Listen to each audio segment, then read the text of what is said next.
Salut à tous, on se retrouve pour une nouvelle vidéo. Je voulais vous parler un peu de fausse teigne. Alors qu'est-ce que c'est, qu'est-ce que ça provoque?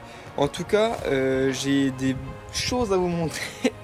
Une erreur de débutant, en tout cas pour le stockage. Donc la fausse teigne, c'est un papillon de nuit qui, en état larvaire, se nourrit de cire. Donc dès qu'il n'y a plus d'abeilles dans une ruche, les fausses teignes envahissent la ruche et mangent tout, détruisent tout, on ne peut plus rien en faire. Donc je vais vous montrer un peu ce qui s'est passé dans une ruche que j'ai laissée à l'abandon. En fait, j'ai un peu oublié. Voilà, donc là c'est terrible, hein. Là tout est foutu. Donc la fausse teigne, là, c'est les petites larves qui courent là.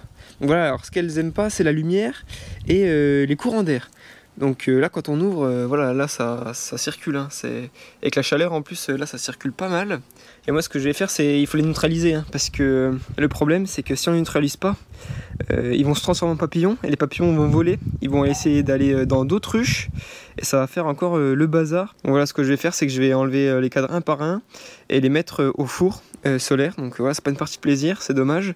J'ai pas de poules et je vais pas à la pêche, donc je vais pas pouvoir les utiliser. Tant pis.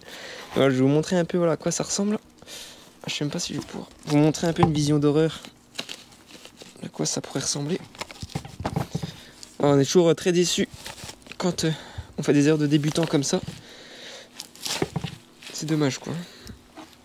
Voilà. Ah voilà, il y a un adulte là. Ouais, dans la ruche, c'est partout comme ça, hein. On peut plus rien en faire du tout. Voilà, c'est terrible. Et puis elles font vraiment des toiles. Et du coup, on peut pas les mettre à la poubelle directement, puisque en fait, elles sont tellement voraces, ou en tout cas, elles ont tellement une capacité à déchiqueter qu'elles peuvent même traverser les sacs poubelles. Donc on peut pas les jeter directement. Donc là, je vais les mettre au four. Et après, une fois que tout sera mou, je vais pouvoir tout enlever et puis récupérer le cadre en bois s'il est encore bon, s'il n'a pas été trop attaqué, et puis le passer au chalumeau pour pouvoir le réutiliser plus tard. Mais voilà, faut bien désinfecter la ruche.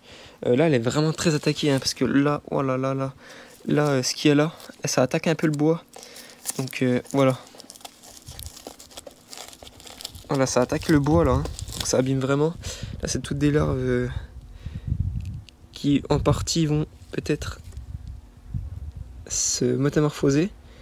Et ça, c'est des choses qui sont utilisées pour la pêche, hein. La fausse teigne, c'est assez connu pour la pêche. Dommage que j'aille pas à la pêche. Voilà, ce que je fais, c'est que je les mets un petit coup au four solaire. Donc en fait, il faut plus de 47 degrés pour les neutraliser pendant plusieurs heures. Donc je les mets dans le four comme ça. Et normalement, ça devrait peut-être suffire. Hop là. Hop. Ah, même la ruche là, je sais pas si on pourra vraiment bien la récupérer, parce que vu comme le bois a l'air attaqué, c'est dommage. Wow, tout ce qu'il y a là. Wow, c'est impressionnant comme ça grouille.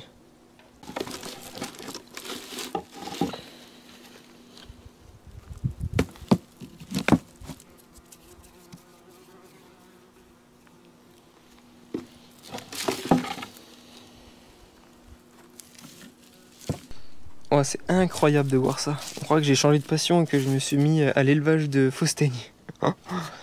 Voilà une erreur à ne pas commettre. Sinon, c'est sans pitié. Dès qu'on commet une erreur, paf, la nature reprend ses droits là. Comme on dit, hein, dans la nature, rien ne se perd, tout se transforme. Dès qu'il y a de l'énergie, elle est vite récupérée par quelqu'un, si c'est pas protégé. Voilà, ensuite je referme tout ça avec mon plexiglas. Normalement, ça va très vite chauffer. On va très vite atteindre les 50 degrés. Donc ça va être parfait. Et dans quelques heures, quand tout sera mou et que les larves seront neutralisées, on va pouvoir tout nettoyer et passer au chalumeau après suppression de la cire et des résidus.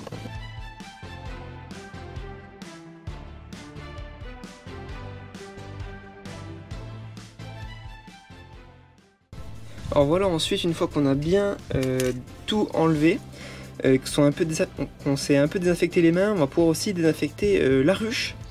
Donc ce qu'on va faire, c'est qu'on va faire un peu de chalumeau sur le bois, c'est ce qui est préconisé.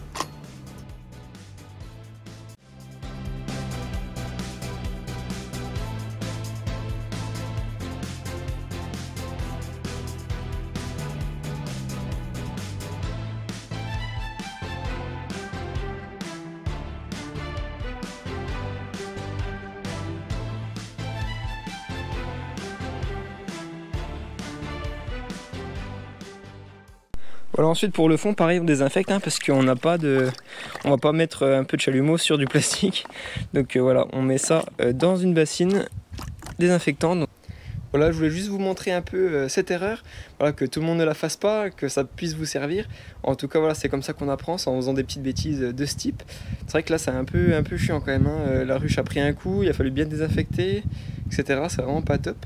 Mais bon, c'est comme ça. Donc, sinon, d'autres conseils pour pas que ça n'arrive, il faut prendre les cadres anciens cirés et les mettre à l'extérieur. Donc, là où il y a un courant d'air, donc à l'extérieur, c'est-à-dire dans un garage ou autre, où ils pourront être suspendus pour qu'il y ait un petit courant d'air. Et aussi, elles n'aiment pas, ces larves, la lumière. Donc, lumière plus air, c'est parfait pour bien les conserver. En espérant que cette vidéo puisse aider les apiculteurs qui regardent tout ça. Et je vous dis à très vite pour des vidéos un peu mieux. Voilà, allez, ciao.